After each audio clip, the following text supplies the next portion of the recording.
Hey, what's going on, everybody? My name is Raleigh Castillo. Welcome to Hell's Tavern RGV. We got a very special guest here today. This guy's the real deal. I've been doing some research on him, and you guys are really going to like this interview. Before we get into it, don't forget to like our Facebook page, Hell's Tavern RGV. Subscribe to our YouTube page at Hell's Tavern RGV. And if you like the content, share it. It's that simple. That's the easiest way to help us grow, is just by sharing the content. Nothing more, nothing less. Now, without further ado, Mr. Dwayne Stovall. How's it going, man? How are you, brother? Thanks for coming on. Good. Thanks for coming on. I hear a lot of good things about you. Yeah, well, don't believe everything you hear. They're all rumors. Right. So before we get started, why don't you let our viewers know just a little bit about yourself? You've got me on here because I'm running for the United States Senate here in Texas. Other than that, I'm just every Texan. I'm 54 years old, been married for almost 29 years, got 3 children, been in business for almost 25. Live over about an hour northeast of Houston in Liberty County. Poured a lot of concrete, done a lot of construction all around the state of Texas, built bridges for almost 15 years, done a lot of dirt work, excavation work. Own a company that does compliance work in the oil field. Traded construction equipment internationally since the 90s. Have a pretty good grasp of monetary policy and what have you. So for those that don't know, I've already run for this office one time. I ran in 2014. I pulled almost 11% of the primary in 2014. So I don't suggest anybody do that. It's not really the smartest thing you could do, but if that means anything, I'm so smart I'm doing it twice. So, hey, you know. It means you're stubborn, at the very least. A little hard-headed Texan. Yeah, I got a little bit of that going on. Yeah. More than a little bit of that going on. Yeah. Oh, that's good. You know, before you guys came over here, I was actually watching the Democratic debate. Man, what a shit show. Why would you do that? Well, because I got to know what I'm talking about, man. And let me tell you. Let me give you a scenario here real quick, and I want to kind of let you think out loud about it for a little bit. Sure. So going into 2020, the way I see this country suffering from a little bit of an identity crisis. That includes the Republican Party, and more so the Democrat Party at this point. Donald Trump, in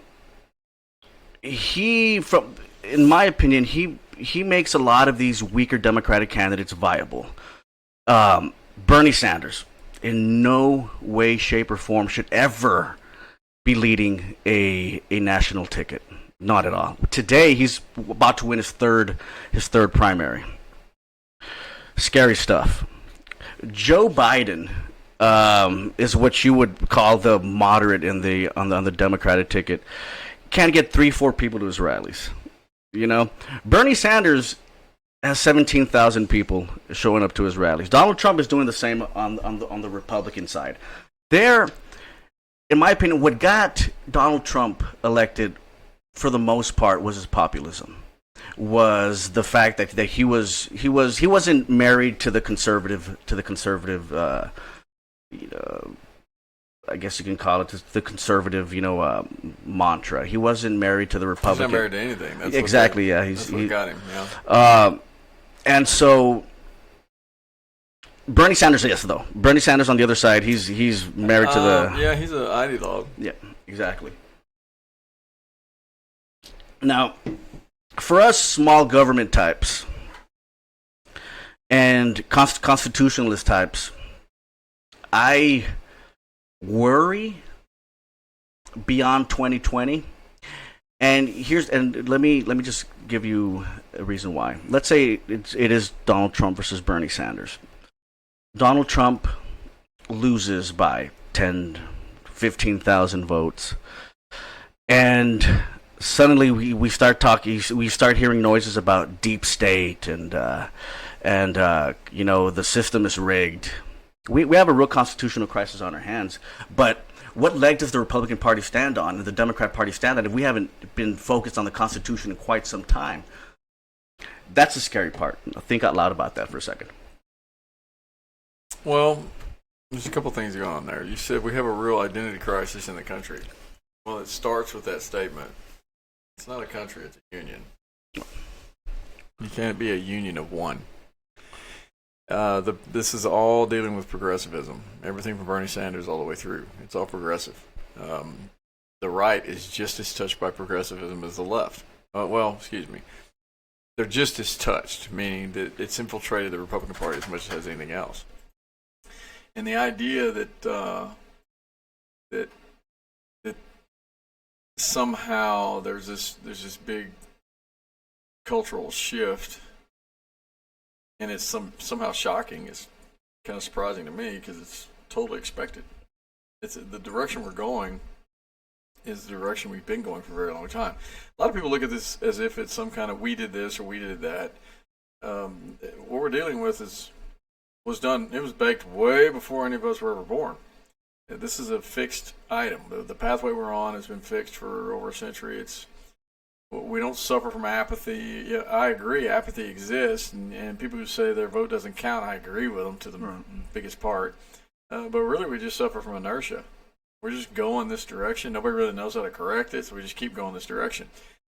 My messaging is so different than everybody else's because I don't buy into the nonsense of this collective viewpoint, and everybody's in this collective viewpoint. Your statement that this country, look at it from the most fundamental viewpoint. We have a State of the Union address, the SOTU. Everybody says, well, where are you going to be? We're going to sit down and we'll watch SOTU. What's the State of the Union? Well, it's a State of the Union address because that's what it's been called for 235 years. But that's all they do is call it that. They talk for 2 hours about the country. And if you want to get all philosophical about this, it's actually literal, but it's also philosophical.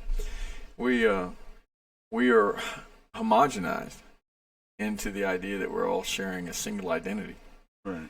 So we've got over 330 million people who are trained from birth to believe that we're all part of this singular monolithic nation state and that we're all Americans. In an international context, you want to talk about being Americans and the American way of life or whatever. I get that. That's a certain context. But literally here, in our most close proximity and domestically, I'm a Texan. This idea that we're all Americans is nonsense. Here, where you and I are, this close to the border, taking the issue that the border needs to be secured and setting it aside, because we all know that. Texans all know that. We don't need people from foreign countries or other states telling us we need to secure the border. We know that. And we definitely don't need them telling us how it needs to be done, because we live here. But that aside, some people are almost offended by the historical fact. And the historical fact is, I'm a Texan. And my family's been here since it was Mexico. So my blood-born genetic bent is towards the Lone Star State. My heritage is that of Texians and their Tejano brothers who fought for Texas independence. And I can tell you without any reservation that we Texans share exponentially more in common with and when I say this, I mean logistically, culturally, traditionally, morally, with the people of Mexico than we're ever going to share with the people of Vermont or Connecticut or New Hampshire.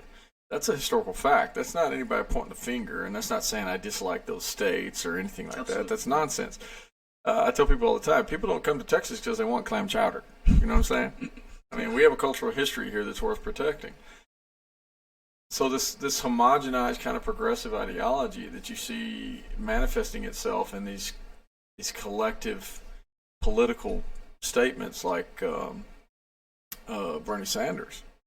Well, that's to be had because we're all made up with progressivism. It's a nationalist society who sees everything through the eyes of single identity. And I reject that soundly. If you hear me say the nation, I'm talking about Texas. You can't have a union of one. You have to have multiple components to have a union. So we still call it the State of the Union, but we don't talk about it as a union. I ask groups all the time when I'm traveling, do you live if I were in Texas, I would ask you and your friends, do you live in the United States of America, in the free and independent state of Texas? And if I do that with any group, the majority of them are going to go, oh yeah. And I go, okay, well, let me restate the question. Or do you live in the United States of America, in the monolithic nation state, singular, in the county of Texas. And people are speechless. Because when you think about it, that's what we are.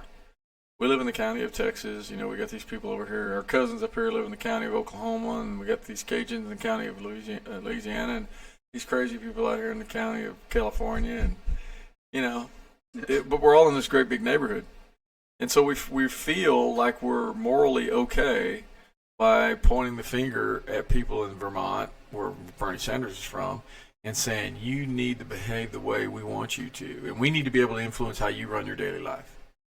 And when you get into this situation that we're in, where we have this collective ideology, and everyone screams at the top of their lungs to use the force of this supposedly limited government to control 330 million citizens across 50 different states, you get a Bernie Sanders who is saying, well, we're just going to do it for the greater good. And you get a young population who are bathed in it through public education. Now it's not even so much public education. You get the same rhetoric coming through private school because they're taught in public education a lot, and they go to higher education, they get the same nonsense, but they teach it privately, so they're going to teach you a little different spin of it. But you rarely get people who are teaching legitimate, hardcore, fundamental principles of liberty and individuality and proper role of government and those kinds of things. You kind of get this collective ideology across the board.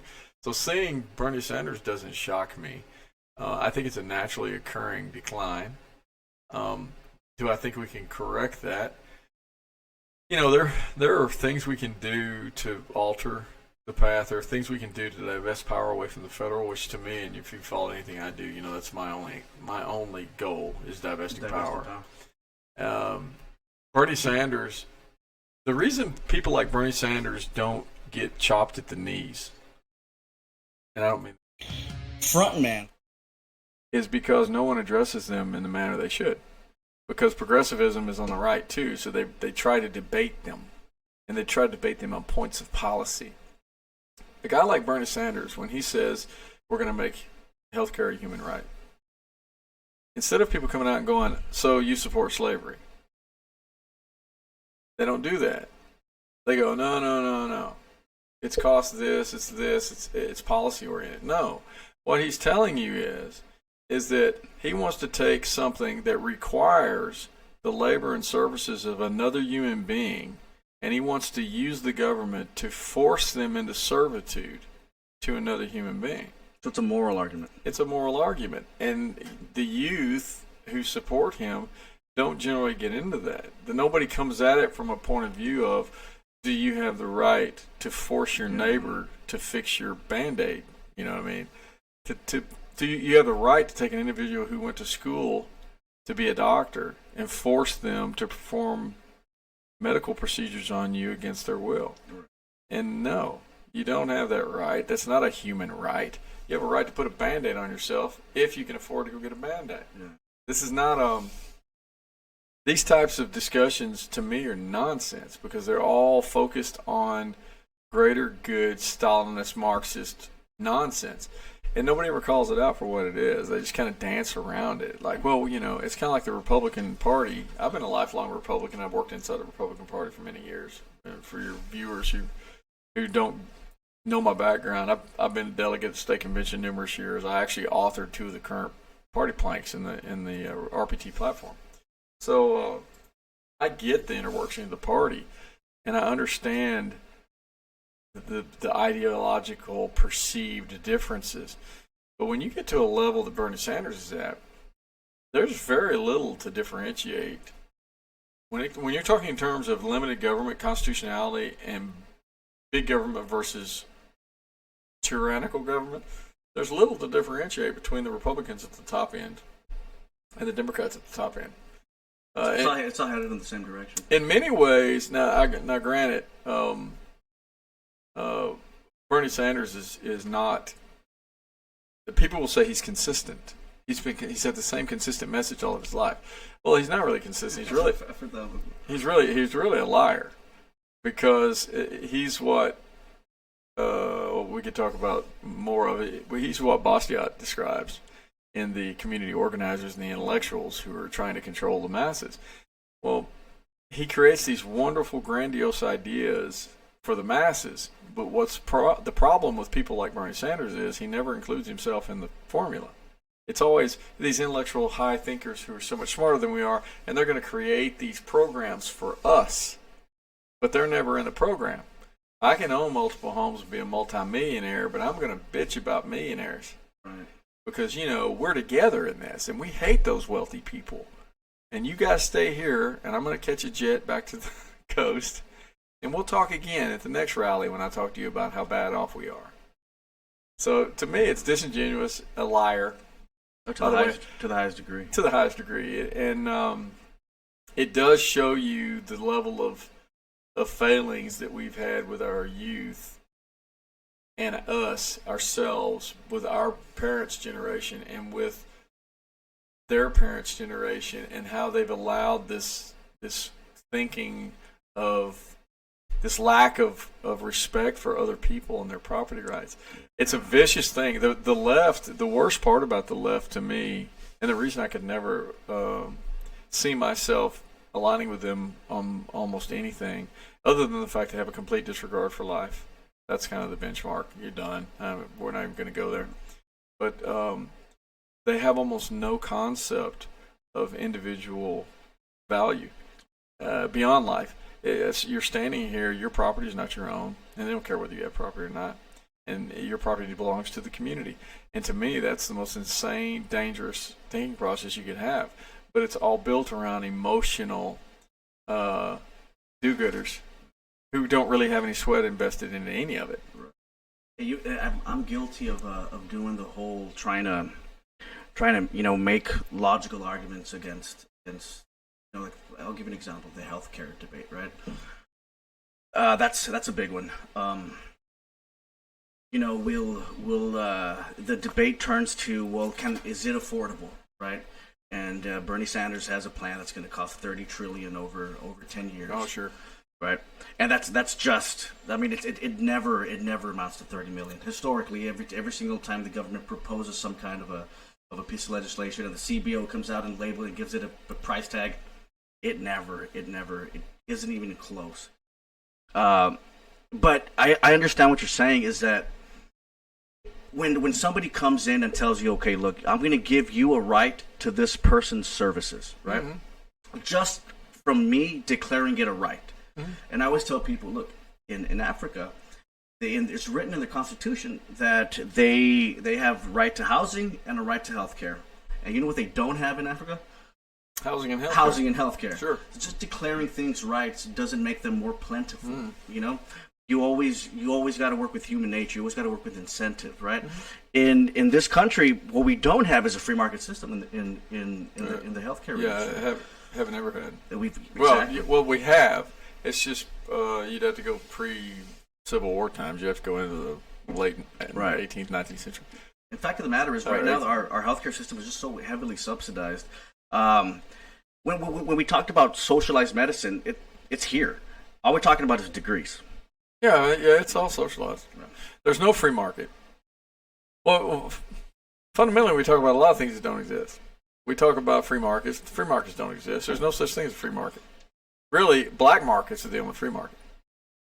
Even though they're illegal, the trade that's going on outside the boundaries of the law, that's a free market supply and demand formula. It's kind of like talking about the Constitution. I love talking about the Constitution, but it doesn't exist. Nobody follows the Constitution. It's dead as a doornail. So what's the proper role for government in your opinion? Oh, protecting your individual liberty and your property and your rights, your right to property. It all falls down to the same question: who owns you? Right. Who owns you? Do you own you, or does some elected official in a town far, far away own you? Who gets to dictate to you how you manage your life? So how does that actually translate into policy though? What do you roll back? What is your ideal state? You're talking about an ideal state? The ideal state where we would have access. I'm talking about like regulations. I'm talking about are you going for laissez-faire economy, the more Austrian?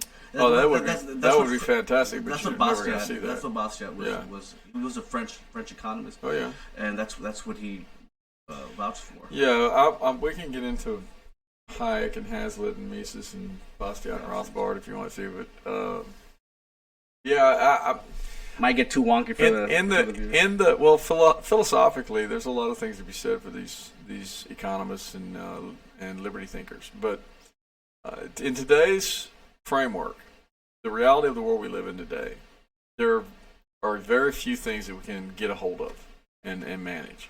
And you'll never hear me speaking in terms of economics, other than budgetary means. Excuse me. You'll never hear me talking about the economy as far as budgetary means, right. Because in literal terms, there's not enough currency in circulation on planet Earth to make a dent in the debt that we carry.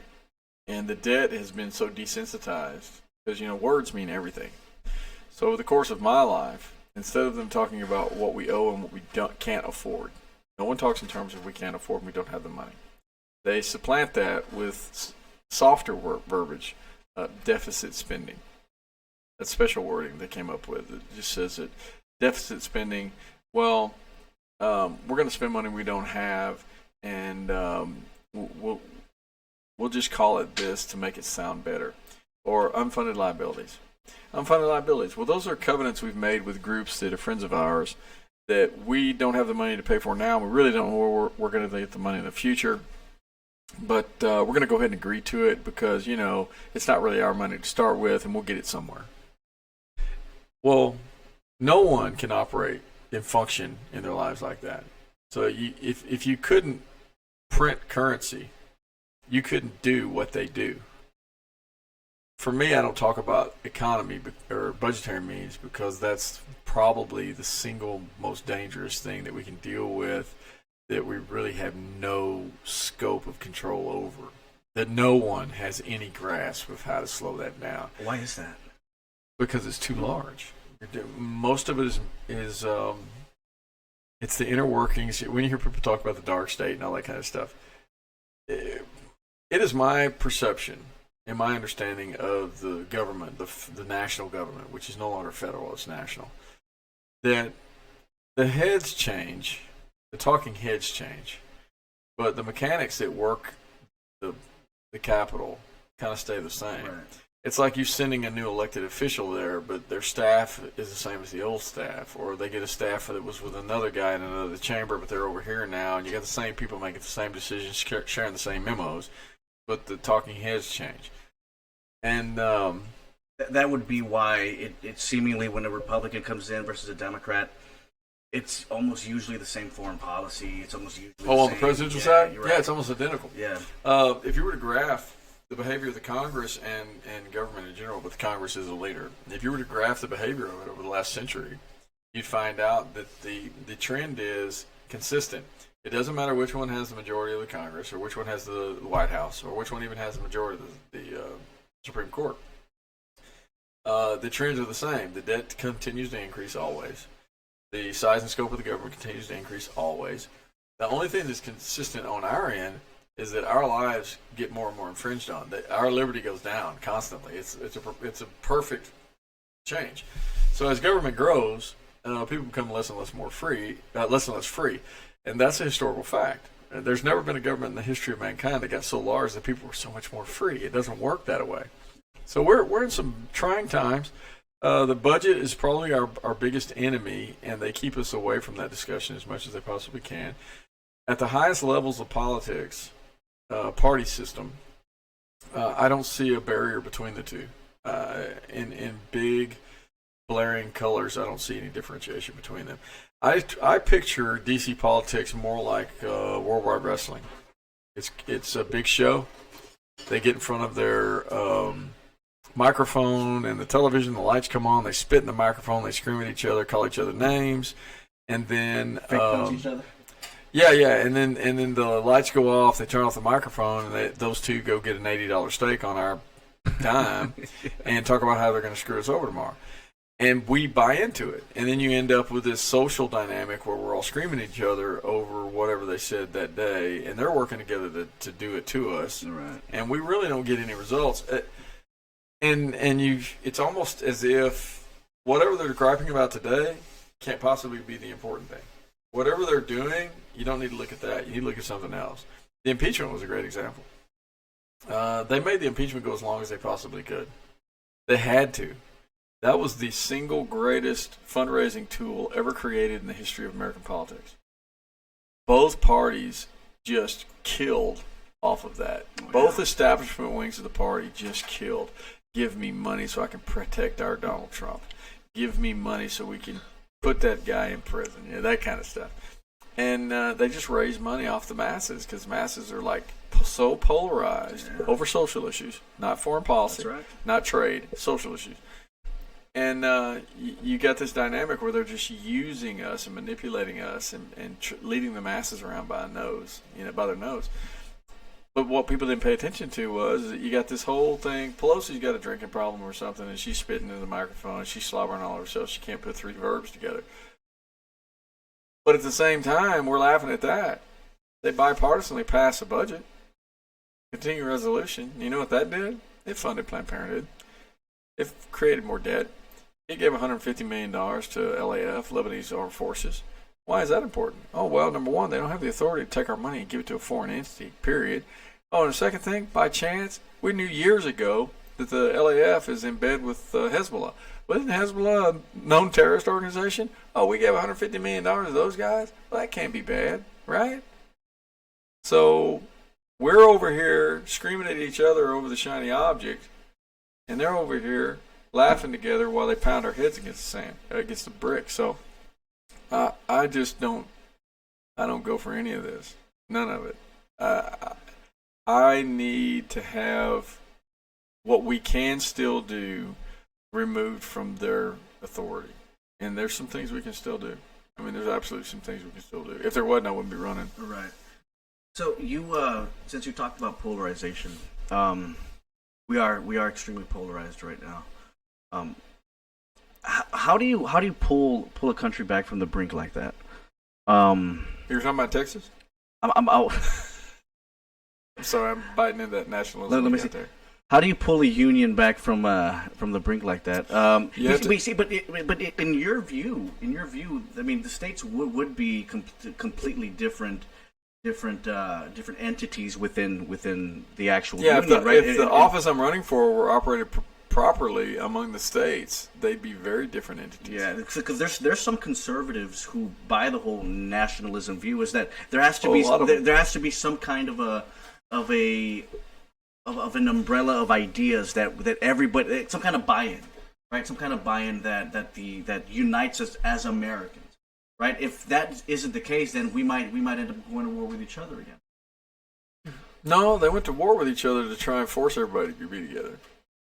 So it's an interesting dynamic. It's a lot of psychology involved in it, a lot of brainwashing, a lot of hyper nationalism.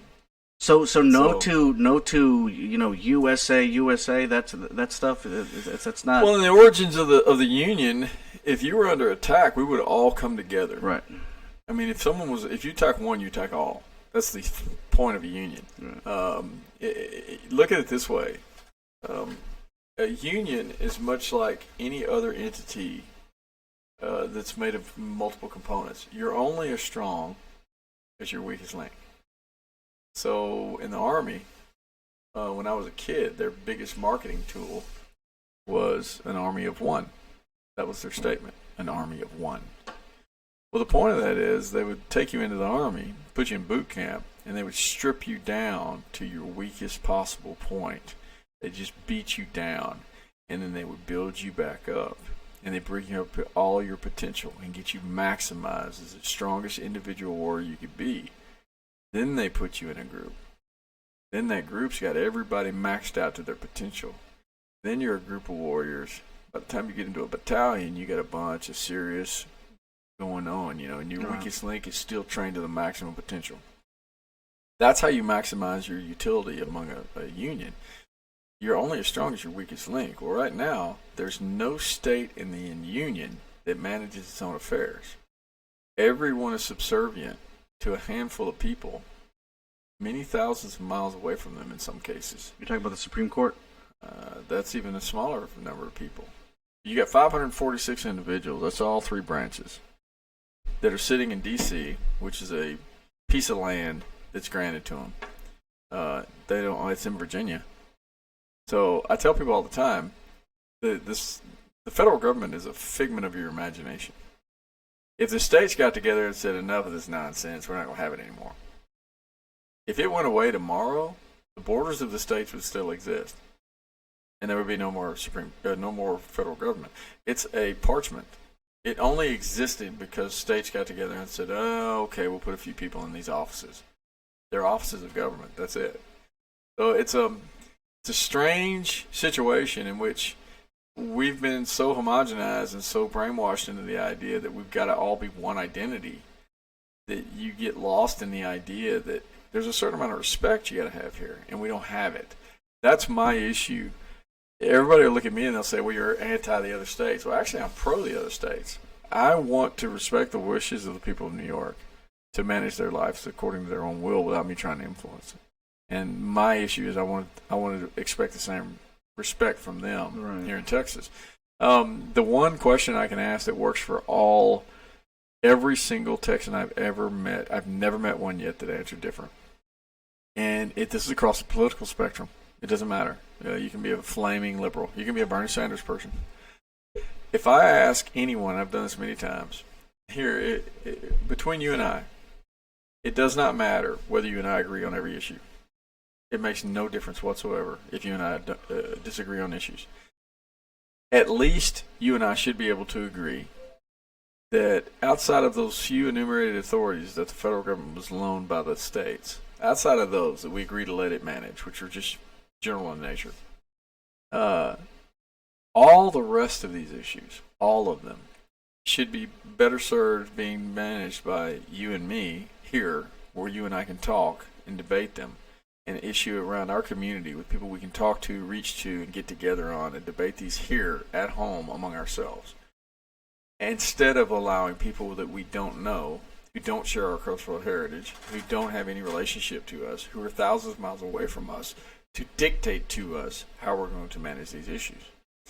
No one has ever said, no, I'd rather have people 1,000 miles away from me tell me how to live. No one's ever said that. And there's a freedom that no one talks about anymore that's been completely destroyed, and that's the freedom of assembly. We don't have freedom of assembly anymore. Explain that. Well, the context of a federal system in which as Madison would have said, he said, I think it was Federalist 45, he said, don't worry about it, the new government's only going to have those authorities that are few and defined. And that don't sweat it because the states are going to retain all those expansive authorities that are, as he described, numerous and indefinite. Well, they did that because the way they described it was that they saw it as the best way to protect liberty. Meaning, people will take the opposite approach. They'll say, well, if you're for the states controlling all these issues, then you're perfectly fine with a state that wrecks your liberty. And I go, yeah. Because if you allow the individual states to make those stupid mistakes, then the citizens who live in those states are free to go, screw this, I'm going to go live in that state, because that state over there is a lot more free. And you'll end up, it corrects people's behavior naturally. It's a free market for liberty is what federalism is. It gives all the states the ability to manage their own affairs. And if one state writes laws that infringe on its own citizens' liberty, those citizens will vacate and go find a place that's more free. Right. Well, what we've done is we've centralized everything in the hands of a few. So if they want to infringe on 330 million people's lives, where do you go? So the idea of people who want to assemble, who have a certain core belief system that they all align with, and of people who disagree being able to go where they're more aligned with ideologically with this group, and allow the states to kind of settle among the citizenry to where they kind of, birds of a feather, kind of flock together, you know what I mean? Instead of allowing that to occur, you get people who go, well, then slavery would come back. No, we got a 13th Amendment for a reason, and that's not an issue. Right. Well, you'd allow this. No, we're not going on the far end of the spectrum. We're talking about sheer individual choices and liberty in your life and how much government involvement you want. And for me, it's about respecting the states. What you're saying, how do you bring the union together? The way you bring the union together is you allow the people, the citizens of the states, to manage their affairs, and you stop the nonsense that is the people in one state getting viscerally upset because the people in another state are doing something that they don't like, and then you get into that really vicious cycle of, like, Republicans and people of faith are the worst at this, because they preach the Constitution and they preach fidelity to the Constitution, and they'll talk about limited government, and they'll quote Jefferson and pound their chest, and then somebody in California does something they don't like, and they want the government and they tell the federal to go fix that, and you go, yeah, you're not getting this. You don't get it. I remember having this conversation with my friends who were conservatives a while back when they wanted the Supreme Court to take up the whole marriage issue, right? And I told them, I go, you don't know what you're talking about. You don't know what you're doing. This is a double-edged sword. This is going to come back to haunt you. And no, they told me that God wanted marriage to be between a man and a woman. Yeah, so. And I told them that's fine, but you got to let this. We live in a federalist union. You got to let the states decide, right? Once this goes to the Supreme Court, what you're saying is that you're allowing a few people in Washington to tell the states this is the way they have to do it. And they do. And it came back to haunt conservatives. Sure. And what's funny? Well, it's not funny either. It's very sad. It's very sad. Everything from Roe v. Wade forward, we're dealing with conservative place judges. We're not dealing with Democrats. Ain't that crazy? It's true. It's true. But people don't want to know the truth. The five strongholds on the court, and when Roe v. Wade was passed, were all Republican. All. So the idea that we've murdered 60+ million babies over the course of the last half century, it's Republican, and they all claim to be pro-life. Nobody want to talk about that, though. No, they don't want to talk about the truth of the matter, and it's a vicious cycle we're in.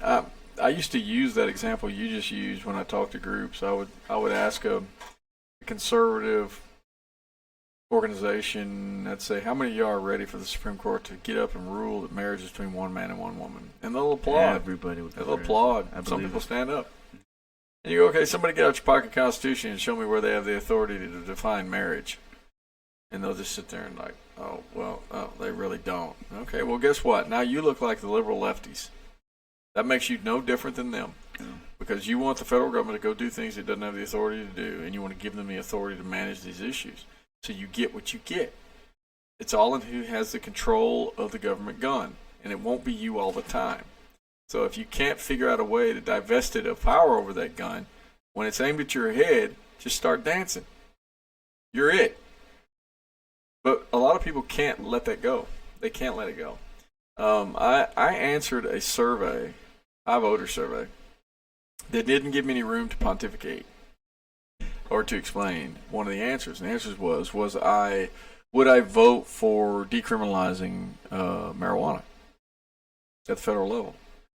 And it says it was one of those strongly disagree, neutral, strongly agree, strongly whatever. And I said strongly agree.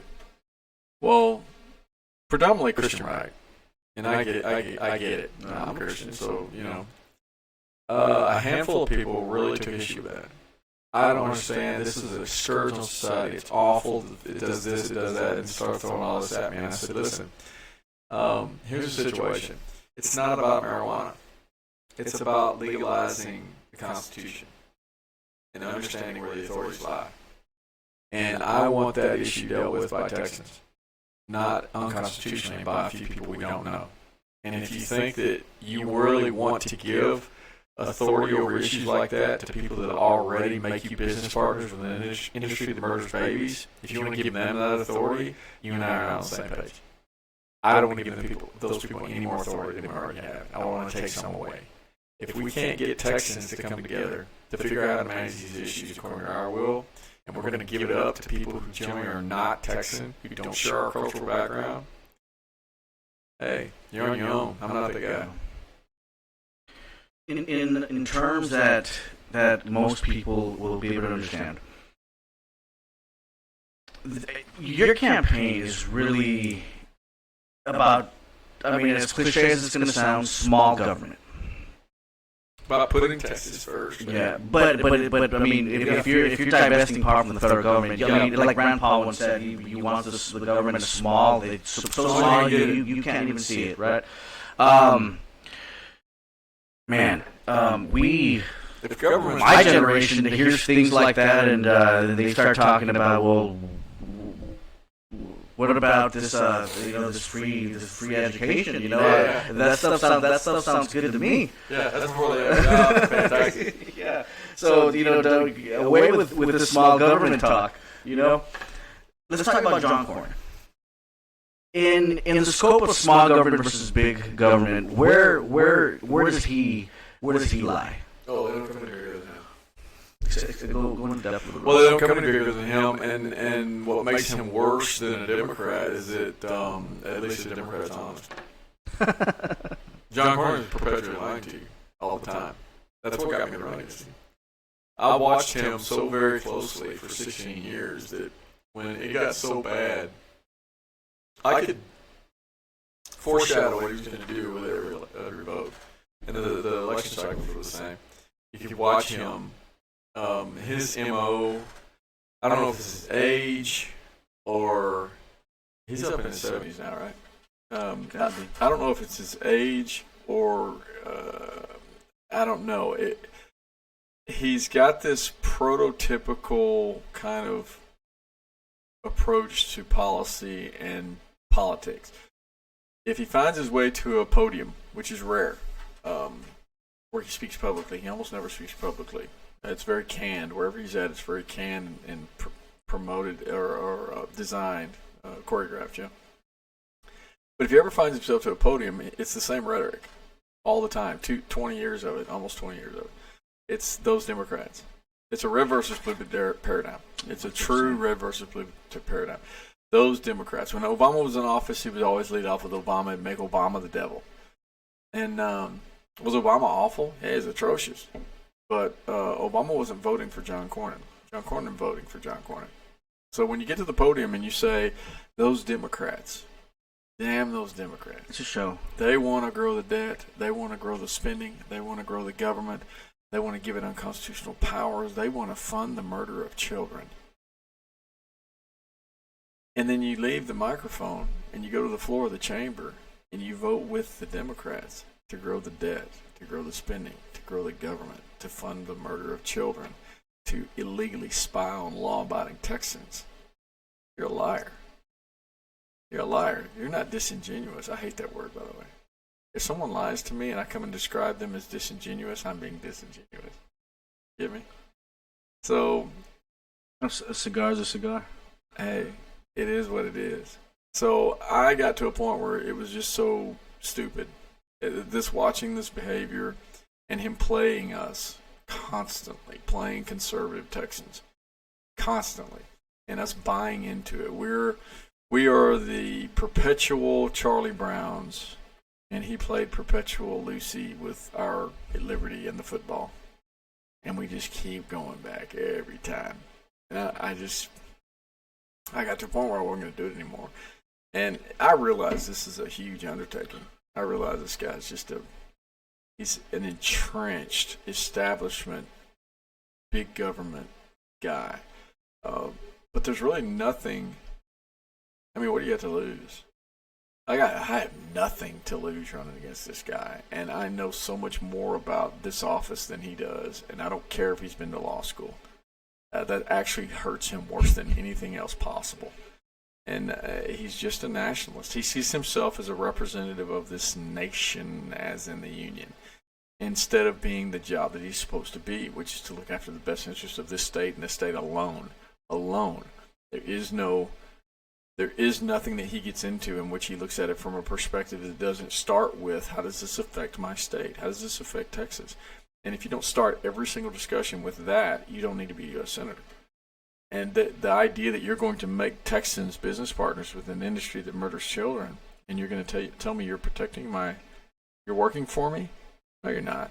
You're going to sit down with Dianne Feinstein, and you're going to negotiate smart infringements on my right to bear arms, but you're working for me?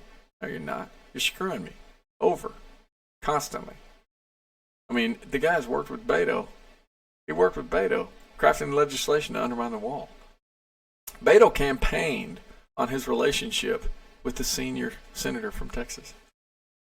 I don't want my state represented by people who will compromise on everything. I'm a guy that says there are core values, and I'm telling you this. I'll tell you, I speak for most Texans. If somebody says I don't speak for them on this issue, then we got other issues. There are core values that each one of us hold that are worth fighting for, and I don't mean the political liar's thumb. I'm fighting for you. Yeah. I mean, you come to me and you say I'm fighting for you, and you have blood coming off your lip, and we don't have a place to go together, then you're not fighting for me. But there are core values and principles that we hold that are lines in the sand. You don't negotiate with them. What are those? Are those non-negotiables for you? Oh, I said it. If you don't come to me and say that you're making me a business partner with that organization that murders children, and that's a non-starter. You don't come to me and say, well, we're gonna manage your right to bear arms a little differently. No, you're not. You're gonna shut up and sit down. It's none of your business. Second Amendment. Yeah, those kinds of core values. Framers didn't talk about them for nothing. You get into these baseline benchmark values, and those limited authorities. I mean, what do we got? 18 limited authorities in the federal Constitution? How many authorities do they really have? Unlimited. It's the polar opposite of what Madison said it was going to be. They manage us. I'm that guy that says we don't have to do this all the time. It's time to reverse that program. And I'm not talking about the budget. Back to what we said earlier, the underlying true. Well, it's not underlying. It's so socially we're not arguing with each other over things like what you were talking about earlier, the foreign policy. We should be. We're in multiple nations fighting undeclared wars. What's your view on that? I'm of the viewpoint that I got a family full of Marine Corps. Better men than myself. My father lost his only brother in Vietnam. My mother lost a brother in World War II. I got a nephew who spent the better part of a decade in the Middle East. We have the absolute highest level of respect for people that will actually sign on the dotted line to do that. That is such a gift.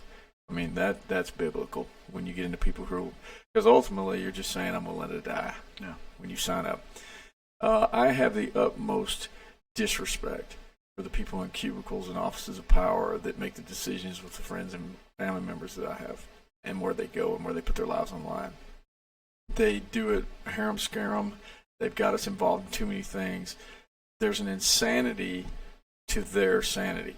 They do this on purpose, but we look at it with like, why are you doing this? They send our friends and family members around the planet to guard the borders of foreign countries while our border's basically open. That makes no sense to me. It makes sense to somebody. I used to think they do this because they're stupid. No. They do it because it's a planned situation. They do it on purpose. The reason they tell ICE and our Border Patrol that you can't stop someone from coming across the border, you have to process them. That's the stupidest thing I've ever seen in my life. I've been on the border many times. I spent days on end with Border Patrol. This is the dumbest thing I've ever seen. When you have Border Patrol standing next to you and they're coming across on a jet ski, a member of the Gulf Cartel is coming across on a jet ski and dropping somebody off fully dressed with her 3-year-old that may or may not be hers, we don't know. And she walks up the bank, goes straight to a Border Patrol truck, and Border Patrol comes over there, secures the kid in the truck and her, and then drives off to go process them. And you turn to the agent and you go, well, how come we just can't tell her to go back across the river? Yeah, oh, well, it's policy. What the hell kind of policy is that? Well, that's what costs us $12 billion a year plus and growing here in the state of Texas alone every year. And it's these people in offices of government who are growing this footprint around the planet. And it is my viewpoint that you need to be prepared to defend yourself in a way that no one would ever want to have to go through. but you don't need to be spread around the world pretending to be everybody's caretaker when it's illegal. It's unconstitutional. We don't have the authority to do it. We can't afford it. That's the reason we print so much money anyway. We started printing money on the basis of being able to have this global presence. And at some point, it's got to end. And technology's gotten to the point now where we don't have to send our friends and family members around the planet. And the Constitution allows us to protect the waterways with our Navy. Our Navy's pretty BA, in case you hadn't checked it out. And the idea that we can't manage most of this from this continent is just kind of stupid to me. I don't get it. Now I realize you get into the whole idea of, well, oil and energy and all these different influences. Well, let's talk about that. Our founders warned against entangling alliances. Sure they did. Right. Then World War One happened, World War Two happened, and suddenly we were faced with a new dynamic. Right. Empire. The idea was that if we didn't form these alliances around the world, then World War III would just be around the corner, right? You had the Soviets. The Soviets were a rising concern. It was a different world. It was a different world after World War II. To do nothing, a lot of people would say that to do nothing or to leave things as they were would just be it would be irresponsible, right? So you had the formation of the UN, and before that it was the League of Nations. The League of Nations, and so Smartest thing we ever did. So all of these things were aimed towards the same thing in philosophy and spirit to prevent another world war, right? And that's the context they sold it to everybody. And even now in 2020, we're still, we still have the checkerboard mentality of the world, right? We see China, whether it's China or whether it's Russia, we still see the world as a checkerboard. Mm-hmm. The more places that we could occupy, the less places our arch enemies occupy, right? What's wrong with that entire picture? Well, history will tell you that it ends in disaster. It doesn't matter which empire you look at. If you get you spread out your resources too far, you end up destroying yourself. And it ends up being the weakest thing you could possibly think of that destroys you. It's kind of like the Roman Empire and the Germanian tribes who came in and just kind of started using their wares and participating in their welfare and overrun the system. The Roman Empire was so divided from within by then that they were falling apart. And that's what happens to every empire. So the idea of an empire actually reining itself in and bringing its power sources back and building its power there and getting its base back, most people in offices of power don't see that. They see only more power. And the idea that you are the most powerful you can be as the most streamlined you can be is beyond their approach. They like the idea of controlling everything everywhere all the time. And we're part of that. They like controlling us too. The League of Nations is an interesting conversation you bring up because they who was the president that rejected that? Maybe Wilson. Woodrow? I'm not sure. Don't quote me on that. No. But it was funny. They created that and tried to get the United States to join it, and they rejected it. And they came back under a new name, United Nations. And that progressive era Senate, Congress, and President decided that we needed to join. The UN is, to me, probably as unnecessary of an entity as you could possibly have. As far as I can tell, about the most they've ever done for the United States is choose all of our enemies for the last however many years. They pick and choose who we're going. They lead our military around the planet, and some of those interviews you see with some of our military officials or leaders, higher officers in front of Congress when they're telling them that we check with our international partners in the UN before we make a decision, before they check with Congress. Like they get approval from the UN before they do anything. It's like, you got to be kidding me. That's bananas. Well, and what's strange to me is these are little microcosms. If you were to look at, there's so many people that scream and holler about the UN. Get the U.S. out of the UN and stop funding them and get out. But they are totally supportive of the federal government. Well, for a guy like me, I look at things pretty plain through clear eyes. I try to evaluate everything from all angles. The same issue with the global governance and the UN and having a one world government and all that kind of stuff, which the UN is constantly sticking its nose into every country's policies, constantly. And there's a lot of it in the United States. The UN guides a lot of policy issues in the United States. The same people that will yell about getting the U.S. out of the UN and get the UN out of the U.S., that's the flip side to it, are the same people that don't recognize that on this continent, in this union of states of 330 million plus citizens, the federal government is the UN. See what I'm saying? Yeah. They're the UN to 50 sovereign entities. We're just members of this UN. And we're dictated to by this UN, the federal government. So it's the concepts are all there, the structures are all there, and they're very similar. But it's hard to get people to recognize you don't like that one, but somehow you agree with this one.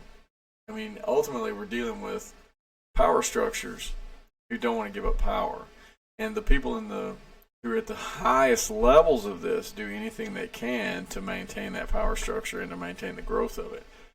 It's like right now, I mean, to draw you back to this race, the power structure is John Cornyn and John Cornyn's position in the national government.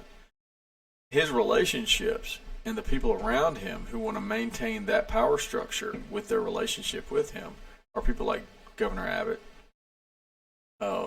State Party Chair, all these people, the Karl Roves, the Steve Monasteries. For those of you who don't know, he used to be a party chair. He's now employed by both John Cornyn and the state party at the same time. Cornyn's people have basically run the party for the last year and a half. A lot of people are shocked when they hear that. The entire Republican Party of Texas has been a campaign mechanism for Cornyn. I know it sounds unethical, but it's, as we were told by the party chair, it's not illegal. It may look bad, but there's nothing unlawful about it. Okay, well, whatever. They do very nefarious things to try and protect their power structure. Inside polling out of the Cornyn camp that was released to one of my volunteers, unknowingly from them, of course, had me in the 30th percentile. That's a month ago. It's a month ago. We still got another week to go before early voting. This information was released to my volunteer, unbeknownst to them. And the next day, we started seeing a change in the way they managed John Cornyn. John Cornyn doesn't campaign. He's not a campaigner guy. He's not like this. He's not going to have a beer with you and shoot the breeze. He's not every Texan. He's been in public. He's worked off the public's dole his entire life. It's like me. Trading construction equipment internationally for me has been an education all on its own on monetary policy and governmental regulation. John Cornyn is a guy that gets involved in writing regulation because he's an intellectual and legally trained, but he has no concept of dealing with the results of those policies that he puts in place. He's like a guy who's writing laws for baseball, or writing rules for baseball, but he's never played baseball in his life, right? So here's this guy who's got this what perceived powerful position, and he's connected to all these people who want to maintain these relationships. So what I've run into is that I found out we're polling that high. They started pushing him out there and campaigning with him in a way that he's never, ever, ever campaigned before. But the narrative being put out through the media and through the party and through the establishment to all the Republican voters in Texas is that he doesn't really have a challenger. Now, granted, I'm in this race and I pulled double digits in 2014 on no money. There's a reason. The polling is how everything works in politics. Everything. They get legitimate polling off legitimate data and they make decisions based on that. In the last campaign, just to give you a comparison, you had a sitting congressman in the race running against him that was publicly basically liked. He didn't campaign at all. Now he's got me, just in every Texan, who's organically growing a campaign with over 1,500 volunteers, who pulled double digits in 2014, who all of a sudden in-house is polling enough to maybe push him into a runoff. Now he's campaigning like his life depends on it. There's no sitting congressman in this race. Ain't that something? Just me. So what happens? A week after we find out about this polling, isn't it amazing? A letter is released by the state party, by the RPT, that all but endorses John Cornyn and never makes reference to the primary or any challengers. Nothing. It goes out statewide. So SREC members throughout the state, they had a meeting that weekend. That was a blessing. When that letter hit the mailboxes, people went off. And I started hearing about it. And you have to understand, James Dickey, who's the party chair, I've known him since before he was party chair. And he knows me. And he knows me running the last time. He knows I'm running this time.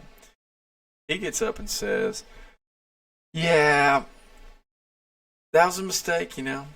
Could have used some different language. Probably crossed the line. He's on videos doing this. Probably crossed the line. But, you know, it was a staffer. Staffer did that. And they crafted the letter back in November. Like that gets him off the hook. And I'm saying, so you pre-planned it. Because I was running the last year and a half. But I basically been running since 2016 or 2014. So they let this letter out. And I'm thinking, well, why would you do that? Because that's misleading the voters, and it's corrupting the primary. Because he's not making reference to him having any challengers at all. So they hammered him, and he's like, "Oh man, you know, my bad." You know, he's getting this whole thing going that probably could have used different language, and you know, we're just raising funds, but we weren't really endorsing him, but probably crossed the line. So they go to him and they say, "Look, at the very least, you can put out a letter on behalf of the party that explains he has challengers and give them information on the challengers. At least inform the voters for the primary. We just don't have the time. We just don't have the time." That was about 3 weeks ago. Nice. So, yeah, just rock on along, right? Except that a week ago, the second letter comes out doing basically the same thing from the party with his name on it. So he does it a second time. Now, people are going ballistic. Now there's an article in Red State saying RPT using state funds to disrupt the primary and mislead voters and all this stuff, right? I saw that article. Yeah. So that article comes out. You would think it would be over, but the hits just keep coming. So 2 days ago, Governor Abbott, who's in the same circle, AG department, 25-year history with Cornyn, very close to him. They're all legally trained. These are all connected.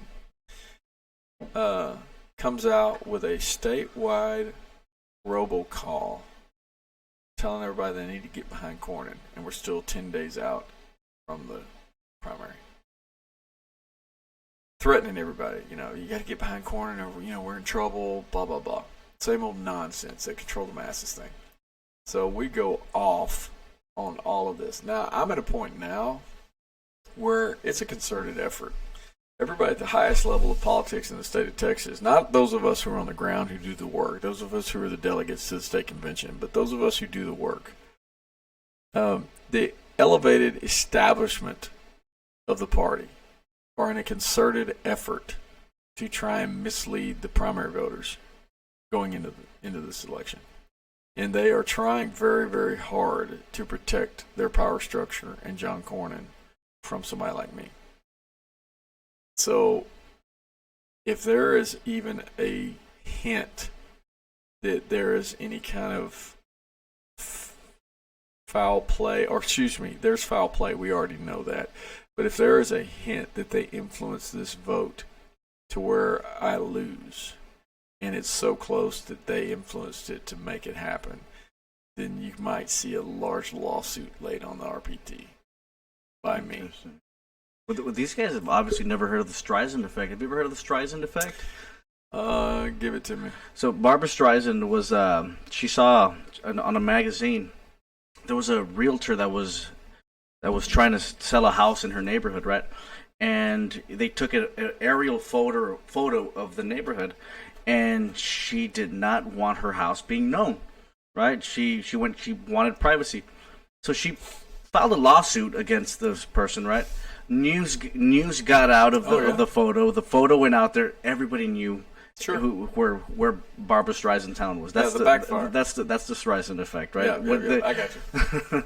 So, that's a sign of ineptitude, as far as beyond the corruption. That's the second letter silly. Kind of set everything in motion, and then Greg Abbott getting involved just kind of nailed it down. He had a town hall meeting or a conference call. The robocall invited you to a conference call, and he had it yesterday or day before yesterday. Yesterday, he had it yesterday, and one of the people who buzzed in for a question wanted to know about all these people that are voting for Dwayne Stovall. Nice. It was great. It was great. It was great. And they screen these things, so he kind of backed it in there. And then Greg Abbott had to say, "Well, I'm voting for John Cornyn, and yeah, this is ridiculous, man." Texans. My message is an easy sell to Texans because we all think very similar. Texas proud, yeah. Yeah. You couldn't run my campaign in any other state. And the idea of me wanting you to have the freedom to be you, it sells. And it doesn't even have to sell. It's legit. I truly mean it. But it's very difficult to run a campaign where the people that you're actually fighting against are in your own party leadership. Because the message is so good, and the people get it so easily. If I had the money John Cornyn had, John Cornyn would probably get out of the race, because the polling would be astronomically lopsided. It'd probably be a complete waste of time for him to be in it. But they have $10 million, and we don't. And they deal with donors the same way. It's a manipulation of donors too. The biggest, I'm taking you guys into a path in the back door of politics. Right. You have donor circles that all kind of know each other, and they're the biggest players in politics, and they're always going back to them. They're like the sweet spot. They always go back to them. And the messaging I was told by one of the donors was that Monastery, who has always been known for raising money for the RPT, is a New Yorker who came here, and he's got a lot of contacts. And the messaging was something along the lines of, well, President Trump's a little concerned, John's not real good. We know John's got some problems. We know it. But it's just probably not a really good time to go after John. It's probably just not a really good time to rock the boat. We got to worry about 2020 and getting through November, and it's just not a good time. And they try to lock up all the bigger players with that. Which Take one for the team, Dwayne. I would bet you that Donald Trump has no clue of that, and that's a messaging that they created on their own. I have a little history with Donald Trump, by the way. Oh yeah, yeah, sure. Oh yeah, this is really inside. I'm 54. 34 years ago, I asked Donald Trump for $30 million. Yeah. So what happened?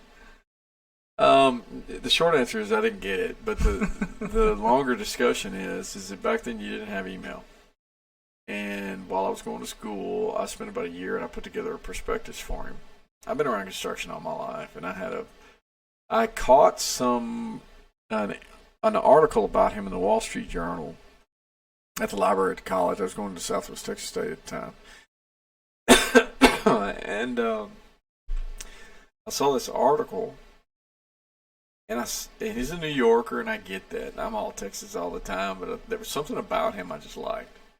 There's something about him. It was just odd. I was 20, and he was young. He's a young guy. He was bringing it. And I decided, what? This is the guy. I could bring him to Texas, and we could do something. So You're 20. You're the Give it a smartest you're shot, ever going to be yeah. in your life. Give it the old college try. At 20, you're just as smart as you're ever going to be, right?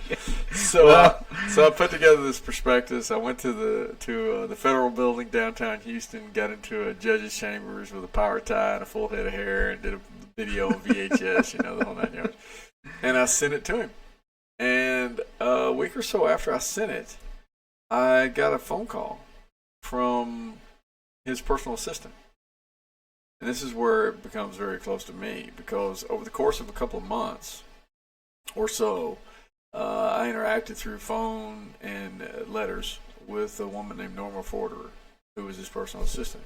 And she used to joke that she raised him, because he hired her in the late 70s, and she was just everything you could possibly imagine in both a professional woman and a person of character and genuine. She was just really, really kind to me, and she worked very closely with him. And it was when I finished dealing with all of that with her, because she and I corresponded over that time, and at the very end, she finally came out and she said, "Dwayne, I hate to tell you this, but it's just not good timing. It's just not going to happen." But she gave me the whole, but you're going to have a wonderful, your future is great. You're going to do great things. She was just really, really kind. Wow, she didn't have to do that. That's for sure. She was just really, really kind. So when it finished, when we were finished dealing with it and it was over, I understand I've known my wife most of my life. So my wife was my girlfriend then. Like a month later, after the last communication with Norma, Trump filed bankruptcy for the Taj Mahal. And you're 20. You're as smart as you're ever going to be in your life. So I look at my girlfriend, my wife now, and I said, well, there you go. That's the problem. That's why you couldn't do it, man. It's having financial problems. Yeah. But the truth of the matter is, fast forward to today, the reason I voted for Donald Trump all the way through is not because he's got a foul mouth or not because he's got social issues with interaction with people. Whatever. I don't care. My viewpoint was, if he surrounds himself with people of that character, then I'm okay. I'm good with it. Now, granted, whatever he's doing on Twitter and all that, he is the carnival barker of all carnival. He puts Barnum and Bailey to shame when it comes to marketing. And I don't doubt that the guy's got an angle for most of everything he does.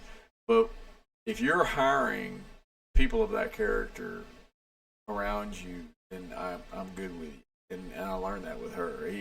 And that stuck with me for 30 years. Yeah. So since I wasn't gonna get into Donald Trump, what are your thoughts on how he's doing as president at this point? I think now okay. So just to set this up for you a little bit. This subject is a subject that a lot of Republicans are going to lie about, because Donald Trump is very, very popular with the Republican Party, 90% upwards. So a lot of people aren't going to be truthful in their assessment of Donald Trump. Trust me, because I've been critical of Trump, and people nail me online, but I don't care. I'm not running for anything. So with that caveat, go ahead. Well, I like him, and I like his persona. I like the way he's. The reason people like him is because he is a fighter. He doesn't care, and whether you like it or not, any of us, especially men out there, who've ever had any conversations with mentors or men in their lives, their father, their grandfather, whoever, you've always heard a few things. If you ever get into a scuffle with more than one guy, who's the first one you hit? The biggest one. If you ever get into a scuffle with a group, the most dangerous person in the group is the one that doesn't care. And that makes people very, very dangerous. Donald Trump doesn't give a rip. He just does not give a rip, and that makes him dangerous to the left. What I like about him the most is a characteristic that most people don't give him credit for or don't look for. He's an alpha male. Nobody doubts that. There are lots of alpha males on planet Earth. Most of us are alpha at some point in time in our lives. Some of us hide it better than others. The thing about Donald that makes him exceptionally successful is there's a separation between alpha males who are my way or the highway and alpha males who can pivot on information. Donald Trump's proven, without people talking about it, I can point to it, that if he's brought good information, he'll take it. He's not the guy that walks in the room and go, I'm the guy here, I'm the man in charge, this is what we're going to do it, and I don't care what you say, this is what we're going to do. If he gets good information and it alters his view, he will move on it. Red flag laws, that kind of stuff, you know. Now, we're back down to kind of square one. His advisors are awful, for the most part. He's not a constitutionalist. He doesn't really understand the realm of his authorities. He does kind of see himself as a kingsmanship, kind of a monarch. But that's only because he doesn't get good guidance, as far as I can tell.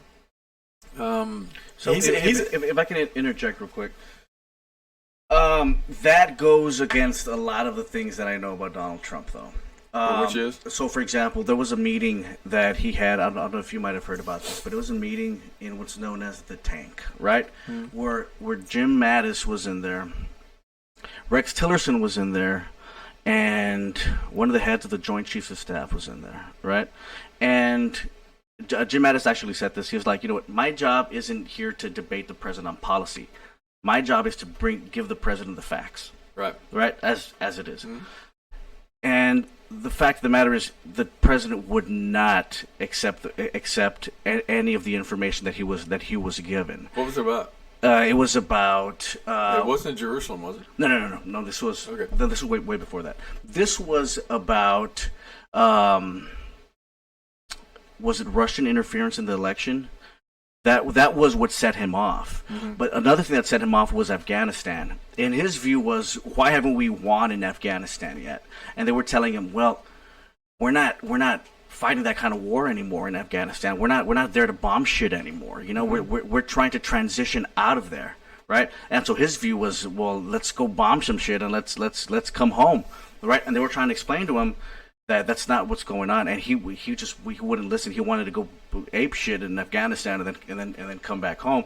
And he ends up leaving the room, calling everybody losers. And he says y'all don't win anymore. Our Joint Chiefs of Staff, y'all are losers. Why aren't we basically selling our if we're gonna be helping these other countries, why aren't we getting paid for it? Which offended a lot of the Joint Chiefs of Staff, because basically he was saying that they should have been mercenaries. That's the way they took it, right? And so that's when, after the meeting left, right, Rex Tillerson looks at Jim Mattis and he goes, what a idiot. And after that leaked into the media what Rex Tillerson said about him. And after that, Donald Trump wanted no part of Rex Tillerson anymore. You know, so I don't agree that he. How did it ultimately work out? With what? With the behavior in Afghanistan, how did it ultimately work out? I don't understand your question. Did we start bombing stuff? Well, didn't we drop the Moab bomb in Afghanistan at one point? Well, I'm trying to comport this with his behavior with Syria. And you know what? As a matter of fact, I think I heard one of the situations that came about all of these meetings and events was that the people in his administration, which Donald Trump did not like, were actually not listening to Donald Trump, because they felt like he really didn't know what he was talking about, because he wouldn't listen to the information. Right? He had Steve Bannon in his ear. Yeah, I'm just going to tell you what I heard from Louis Gohmert last week. Yeah, go ahead. Okay, he went through a spell, and he's still going through it somewhat, where he had a lot of people in the room with him who were from past other administrations that were really jacking him up hard. And to this day, he's still got people he's very unsure of. Yeah, who are feeding him information. So, listening to Louis talk about the level of pressure you're under and the level of the type of information you're being brought and how he's having to discern through it between who are enemies and who are not enemies, who's setting him up, who's not setting him up, that kind of stuff. He's on a day-to-day job trial of figuring it all out. You bring up Mad Dog. Mad Dog told him... He hates that name, by the way. Mattis told him that if you move the embassy to Jerusalem, that it will be World War III. And he wore him out. This is the most dangerous thing you will ever do. That you are leading us into... And Donald Trump said, yeah, I think we need to do it. And they did it. And it led to nothing. Because he was getting advisement from other places too, because he's getting better at working his way through. Now you'll notice Mattis is no longer a part of the system. Right. He's kind of working his way through some of these old staff. I'll tell you, this is how we put it. All the people that Obama thinned out the military on and gave the walking papers, everybody that stayed, he liked. And they stayed over with Trump. So he got these people that were Obama holdovers, a lot of them, who were on the giving him advice in. And he got to a situation where he was a little disconnected on who he could trust and who he couldn't. I look at it this way. A lot of the stuff we can have conjecture on all we want. We kind of guesstimate how it goes down. I don't ever buy it off that I'm in the room with him, and I don't really know what's going on down there. So we can all have these kind of keyboard backseat perspectives on how it went down and who was thinking what and that. I don't really buy into all that stuff. What I look at is results, factual results, and it's kind of like him campaigning. This is the interesting thing too. We're talking about this political dichotomy here, this paradigm. We've got 4 or 5 administrations, flipping parties in a row that campaigned on, not being in the world's police. No, I see what you're No saying. nation building. We got to limit this stuff. This is nonsense. We don't need to be doing that. Time to bring the troops home. Oh yeah, all that stuff. And then what do? They continue the same policies continuously. Donald Trump campaigned the same way. Got elected on it. Obama campaigned that way. Got elected on it. Bush campaigned that way. Got elected on it. The whole 9 yards.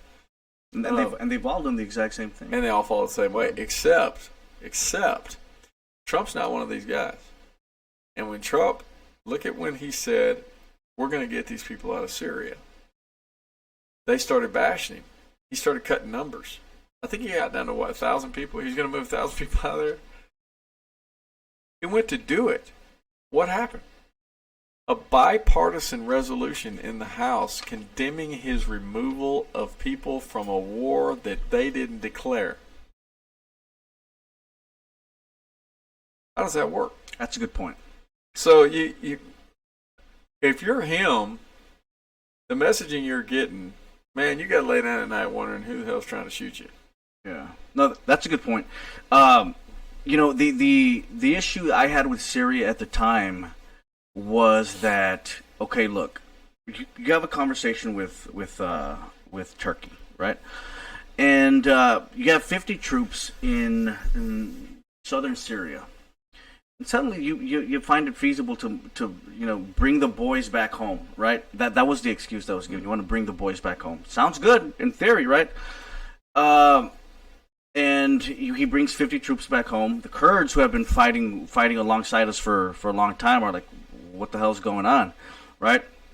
The Turks end up moving in, but at the same time, we were going into was it Saudi Arabia? It's like he had sent 1,500 troops to Saudi Arabia while he was telling us he was bringing the boys back home in Syria. It's that kind of double talk, man. To me it's we're dealing with a, not to go all military industrial complex, but you have a system of military leadership, philosophy, guidance, planning that's in place and fixed. It's the reason why there is a huge portion of money spent in the Middle East that we'll never know because it's not on the military budget because it's private. It's a reason why we blow buildings up, and then over a year and a half, you and I borrow money to pay for it to fix it back and build a new building twice as good as what was there. It's a shitty situation. But Dwayne, you're a straight shooter. Yeah. We were talking about alpha males, and we're talking about he's this and that. He has the authority. He has the authority. I mean, how are you going to say, look, we're going to bring the boys home, and you're going to send 50 troops who weren't even in combat areas, and then you're going to send 1,500 troops to Saudi Arabia? You got to call that out, man. I mean, if we're going to have an honest conversation about what it is that we want from our president, we don't do him a service by defending those things. No. And but nobody's fighting over that. Right, and it's up to us. If it's not us, it's nobody. If it's up to us to try to maneuver him a little bit. Yeah, you follow me? Nobody's arguing about that. In what? I mean, you and I are discussing it, but nobody's arguing about that. There's no social uprising over that. I don't There's no social uprising over that. Nobody cares. About what? About his movements with the military. I care. You and I care. Right. But that's it. Oh, and people care for about 2 or 3 days when the news is covering it, and then it goes away. You're talking about, how old are you? 34. Oh yeah, man. Yeah, man. We've been at public war with CNN covering it since you were a child. Life, man, yeah. My 3 children have never known us not to be in a military conflict. That's crazy. It is crazy. So you got half the population completely absorbed and bathed in the idea that we need to be the global police because it'll come here. You got to be over there because it'll come here. Well, I can tell you from personal experience, sitting next to a guy from the Middle East while I was at an auction overseas, and known this guy for a number of years, and he said, So Dwayne, how would you feel if your children had to get up every day and walk in front of soldiers from another country to go to school? And I joked around. I said, "That ain't ever going to happen." He said, "And ask you if it's ever going to happen." I said, "How would you feel if your children had to get up every day and go in front of armed military from another country to go to school?" I said, "Well, I guess I wouldn't like it." He said, "I know multiple generations. They've been walking in front of U.S. soldiers to go to school." He said, "Just letting you know, if you think you're making friends, you're not." That stuck hard, man. Yeah, I accept that. That stuck hard. That's the truth. And then my nephew, bless his heart, he got out of the boot camp, and 3 months later or so, not long afterward, it was 9/11, and he was in Baghdad a couple days before Bush was on TV saying we were going in there. And he had a rough go of it, and went back. He got out 4 years, went back. Couldn't do civvy. Went back where he was trained. For my first podcast, I had my cousin in here who did time in Afghanistan and Iraq, and we were talking about how he's still having to kind of work through it, work his way back into just civic life, and you never really understand what these guys bring back. Until you actually have a conversation with one of them and you're able to crack that shell, because they don't talk about it. No. The last thing they see it as a sign of weakness to actually open up about it, right? Until you just dig deeper. Yeah. And then they start talking about it, and then they realize they feel better. Yeah, somewhat. I mean, it's the VA did my nephew pretty poorly. Really? They're pretty bad. And I know a lot of men. I know a lot of women, but a lot of men. The VA has been a pretty bad situation for them. Psychological aspect, they were sending my nephew to a bunch of liberally trained, educated psychologists, maybe female, who had no connection to his experience military at all. And that's who they'd send him to talk to. And he'd walk out the door and go, "You got to be kidding me. These people don't know anything about what I'm talking about. How do they relate?" Best thing that ever happened to him, actually, was he got into a motorcycle club. There was a bunch of vets, and they took care of each other. That was probably the best bonding thing he could do. and more power to him. But yeah, the VA camaraderie. Oh yeah, helped him kind of smooth out, and get him somebody to talk to, and people could relate, that kind of thing. Totally get that. You know, I kid you not. I want to get your opinion about this, and maybe we can close out here, or I don't know what your time is like, but this cousin that I'm talking about, I had my views on marijuana. I was a little strict on it, dude. I guess you know what it was about marijuana for me? The activists, I found them so annoying. The marijuana activists are so annoying. I was like, you know what? Just to spite you, I'm against it, man. Yep.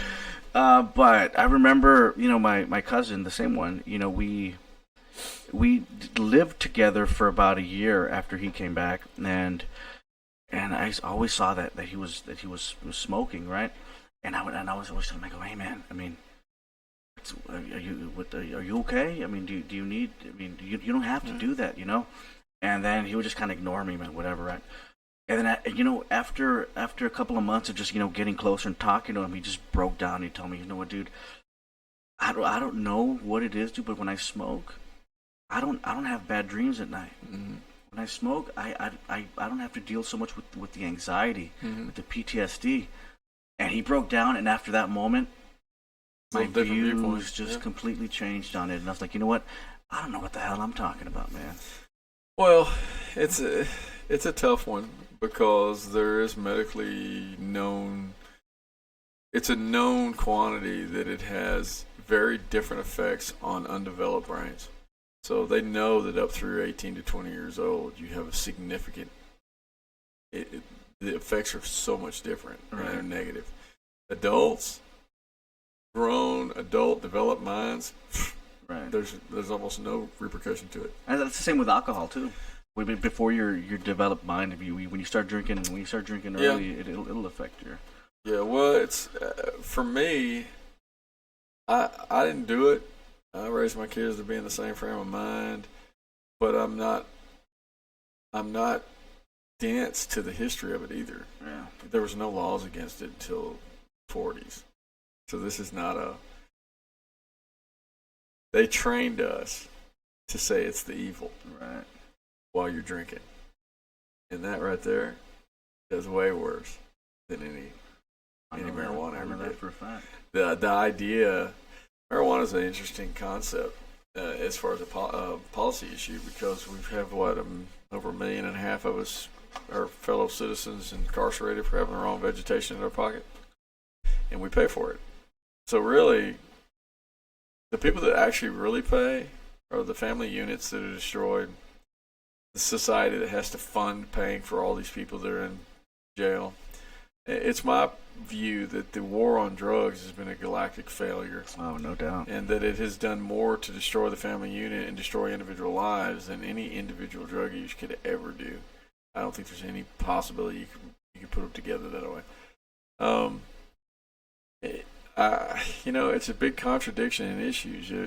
The same people that go out and get drunk as a skunk are the same ones that will say we need laws putting people in the slammer because they had weed, the older I get, the less of a concern it is for me. But my ultimate concern is who actually gets to make the rules. Is it going to be Texans or is it going to be somebody else? And for me, I'm with my Texans. And if however they want to manage it, how we're going to manage it. And we can debate it here like you and I are having now. And I am. We're back to the limited government discussion. I want as limited possible government as we can have, and if government worked properly, if it was perfect, if government was perfect, it would be just like air. You would know it was there until you didn't have it. It just works. It would not have a proactive effect on you. Once a government becomes proactive, if it proactively works on your behalf, it literally has to work against someone else. Mm. There's no people have, philosophically, or students are the best ones to talk to about this. When you get down to brass tacks, governments of any kind, doesn't matter. They only have two characteristics. They're built around two characteristics. They're fear and force. They have no other characteristics whatsoever. They can't be. They're not benevolent. They're not looking for salvation. They're not searching for God's wisdom. They are built on fear and force. They don't produce a service. Nobody's looking to buy their goods, and they're taking something and making something better out of it and selling it. That's not what they're doing. They're literally stealing from one group to give to another, and that's their entire premise. Governments exist under the guise of you do what we say, or we will bankrupt you, jail you, or kill you. And that's all they do. That's all they do. I would much rather have, not that this will never happen, but I would much rather have a government that protects my property rights and tells all of our perceived enemies that if you mess with us, we will evacuate you from the planet forevermore, and leave it at that. I would love to see, and I don't think it'll be Donald Trump, but I would love to see a guy like in that office who goes, okay, we're going to bring our military home. By the way, our military is only about 1.3 million, 1.4 million. We employ, and I use that word broadly, about 2.5 million people in the federal government. So you got a federal government's got 1 million more people in the military, somewhere about. I'd love to see a president who says we can't afford it, we're broke, we're going bankrupt, we're creating more debt every year, we're enslaving our children and future generations untold, and we're going to bring our military home, and we're going to park them here, and if you ever cross us, we will end you, and leave it at that. I'd love to see that. Right. Since we started with Frederick Bastiat, we're going to end with Frederick Bastiat. Let's talk about the seen and the unseen. About what's the term? What's the term that he used? It's slipping my mind right now, but I'll find it.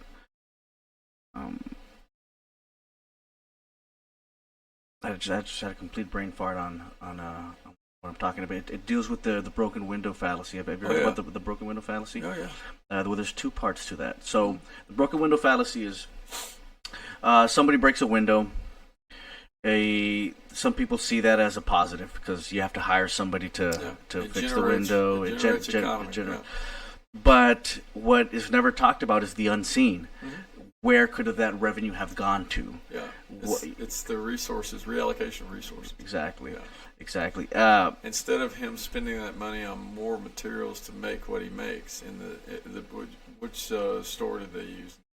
The broken window fallacy is the store owner, instead of him taking that money to make more goods and services, he's having to move that away from being able to develop more and spend it on these other people. So it's being moved around, and it creates the appearance of a lot of economic activity. That's the really, scene. That's the scene. That's the scene. But the unseen is that he's not allocating that money in the best possible resource for himself to be able to develop his service, to be able to sell it to a customer, and to continue that. Yeah. Opportunity cost was what I was referring to. Yep. I've got a son who's he's an interesting bird. Really, really good man. He's 25. He's a banker. I gave him a copy of the law when he was 14 or 15 years old, and I laughed. I thought, well, whatever. He read it, and he was so taken with it that now he's got a master's in finance, a degree in economics, a degree in Russian, a degree in... I told him that's going to come back on me. Having a degree in Russian, he's going to come back on me. A degree in Eastern European history, and he's about to get really high-end finance certification that only like 150,000 people have globally. But yeah, he's just that guy. He got into Hazlitt and Bastiat and Mises and Hayek and the Austrians. Yeah, big time. And he's in banking, so he gets to watch it all kind of go, what is that? Well, I bet his stress levels have been up here. He's 25, but he's kind of an old man. He's a different guy. I know what you mean. Yeah, deep rooted, old school friends, long time loyalties, that kind of stuff. Right. Hey, listen, Dwayne, it's been a pleasure, man. Hey, dude, good time talking to you. Thank you, sir. Let our viewers know how they can contribute to your campaign. If you want to follow, if you want to see what's going on, it's DwayneStovall.com, DwayneStovall.com. If you want to follow on Facebook, you can go to Texans for Stovall.